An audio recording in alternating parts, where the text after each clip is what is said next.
Salut à toi, on se retrouve pour ce 7e tuto, construire sa stratégie sur Sora.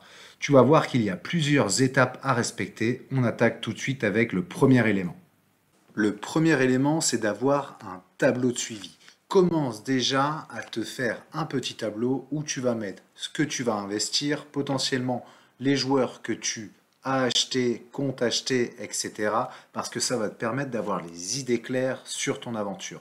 C'est mon premier conseil.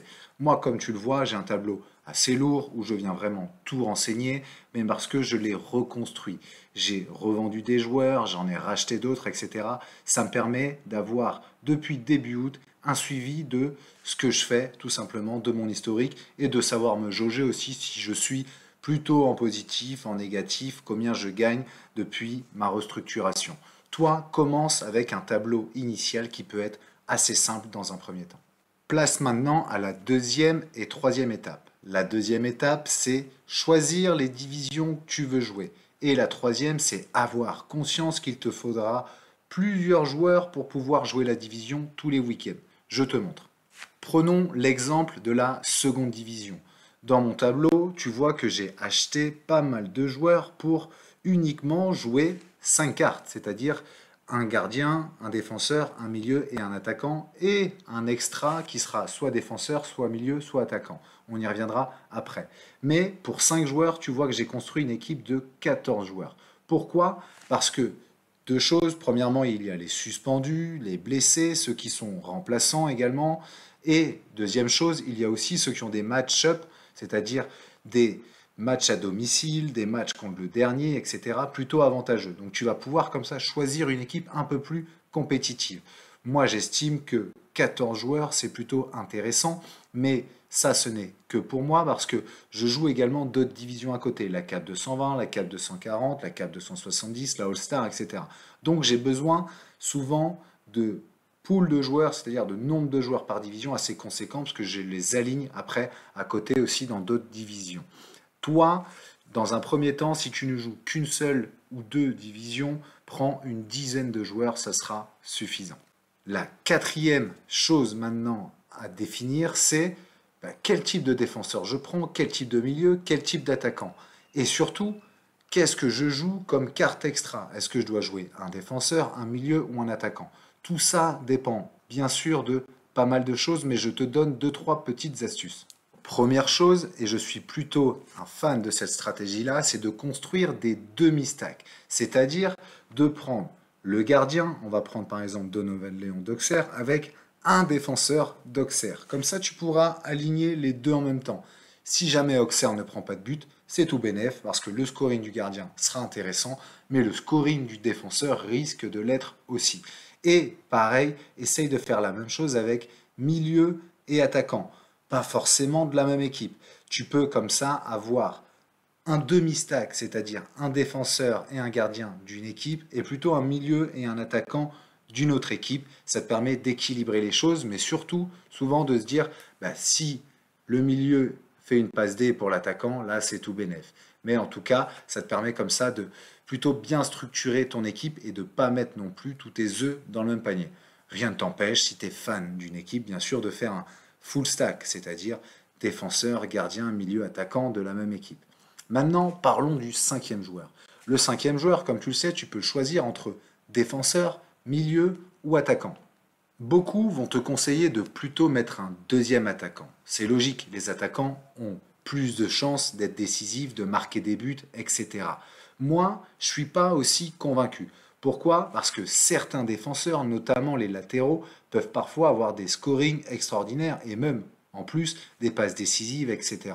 Ça va donc dépendre surtout du match de ton extra. Si tu as un défenseur qui est latéral et qui est souvent décisif, si là, il joue contre le dernier du championnat à domicile, je pense que c'est un excellent extra. Bien plus qu'un attaquant qui va jouer contre le premier à l'extérieur, par exemple. Donc, ça va aussi beaucoup dépendre de ça. En tout cas, retiens une chose, les latéraux ont souvent des écarts types très forts, c'est-à-dire qu'ils peuvent très bien avoir 25 à un match et 95 à un autre.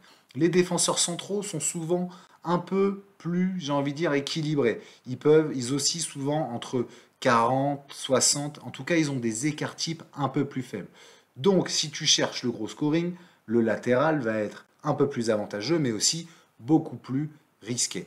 Et pour les attaquants, privilégie soit les attaquants que tu vois très décisifs, c'est-à-dire qui peuvent marquer un but quasiment à tous les matchs, et ça, il n'y en a pas beaucoup, mais en tout cas des bons renards des surfaces, je suis sûr que tu en connais. Mais sinon, et moi je suis plus comme ça, je privilégie souvent les joueurs de côté, c'est-à-dire les attaquants qui sont plus susceptibles d'avoir souvent le ballon, de tenter des dribbles, de faire des incursions dans la surface, des centres et pourquoi pas des passes décisives.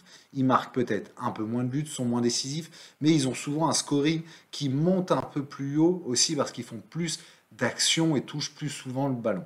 Ça, c'est les deux types d'attaquants que tu as, soit ceux de côté plutôt très remuants qui ont souvent le ballon et donc qui ont un score pas forcément décisif mais qui montent grâce à toutes les petites actions qu'ils enchaînent, soit les bons renards des surfaces qui sont là pour mettre le but au bon moment mais qu'on ne voit pas du match. Je privilégie, moi, ceux qui sont plus remuants et qu'on voit plus souvent. Au niveau des milieux, c'est un peu comme les défenseurs. Les milieux défensifs, eux, sont souvent moins décisifs. Par contre, ils sont souvent au cœur du jeu, touchent souvent le ballon, etc. Donc, ils auront plutôt un ensemble de petites actions qui va rendre soit un peu plus positif, soit un peu plus négatif leur score. Ils oscillent souvent plutôt entre 40 et 60.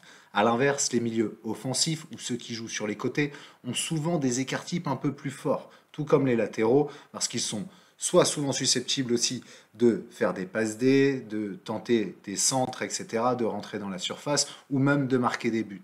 Donc, pour les gros scores, privilégie bien sûr aussi les milieux offensifs. Pour le côté cap, c'est-à-dire si tu veux juste atteindre les 50 points, les 60 points, etc., privilégie peut-être des milieux défensifs qui sont au cœur du jeu, qui font pas mal d'interceptions. Bien sûr, tout ce que je te dis, c'est uniquement de la théorie. Il y a toujours des joueurs, même des milieux défensifs, assez décisifs, et à l'inverse, on a aussi plutôt des milieux offensifs assez stables, etc. C'est pareil pour tous les postes. Ce qui va compter, de toute façon, c'est toi, ton analyse, ce que tu as envie de jouer, et c'est pour ça que Sorare est aussi hyper prenant et hyper passionnant. C'est que ça dépend vraiment aussi de la perception de chacun. Passons maintenant à la cinquième étape qui est de bien définir les joueurs que tu veux acheter et connaître aussi leur prix cible. Pour ça, il y a un outil fabuleux sur lequel je passerai plus de temps plus tard dans un autre tuto, mais je vais te montrer un peu à quoi ressemble Sorare Data. Prenons l'exemple de Brendan Chardonnay du Stade Brestois. Tu vois ici sur Sorare Data que son prix est de 4,70 euros. Tu vois l'évolution aussi de son prix sur les 30 derniers jours. Et si tu veux aller un peu plus loin, tu as un graphique ici qui te permet aussi de voir comment son prix a évolué depuis les derniers jours, et ce, dans toutes les raretés. Maintenant, souvent, la courbe de prix limited, comme tu le vois, est beaucoup plus, j'ai envie de dire, fournie, parce qu'évidemment, tu as beaucoup plus de cartes, le marché est beaucoup plus liquide. Mais ça te permet de savoir, toi, ok, c'est quoi l'historique du prix et potentiellement à combien tu veux l'acheter. Tu peux très bien te dire, moi je vais tenter de l'avoir à 0,03 ETH par exemple, soit l'équivalent de 4,50 €, 4,60 €. Mais quand tu vas construire ton fameux tableau de suivi qu'on a vu au départ, n'hésite pas à mettre aussi ces prix cibles. Ça te permettra déjà de te dire, ok, pour mes 10 joueurs, j'ai besoin d'un budget total de temps. Donc, avant de commencer à acheter des joueurs, aie déjà en tête les autres que tu as à acheter derrière pour être sûr de bien respecter ton budget et de garder ta ligne directrice pour le prix que tu t'es fixé. Tu me vois venir, la sixième étape maintenant, c'est faut-il acheter des joueurs sur le marché secondaire, c'est-à-dire à d'autres managers, ou acheter des joueurs aux enchères? Et bien pour ça, pas de bonne réponse, ça dépend vraiment du prix, de ce que tu te fixes, etc. Allons voir ce que ça donne. Pour acheter des joueurs aux enchères, dans un premier temps, tu vas ici dans le marché enchères de nouvelles cartes. Tu vas voir toutes les cartes qui sont vendues actuellement par Sorare. C'est toi qui seras le premier propriétaire de la carte qui est aux enchères. Ça, c'est l'avantage. Ça t'apporte un petit bonus supplémentaire dans les points de collection qu'on a vu dans un tuto précédent. Deuxième avantage, les cartes qui sont ici bénéficient du bonus de saison. Par exemple, ça c'est une nouvelle carte 2023-2024. Tu sais qu'elle aura déjà plus 5% si tu l'achètes. Celle-là est de 2022-2023. Elle a quand même le bonus de saison. Pourquoi? Parce que les nouvelles cartes de la saison 2023-2024 ne sont pas encore sorties. L'avantage d'acheter aux enchères, c'est donc d'être le premier possesseur de la carte et deuxième chose, d'avoir le bonus de saison. En plus de ça, parfois, tu peux faire des bonnes affaires. Allons voir ce que ça peut donner.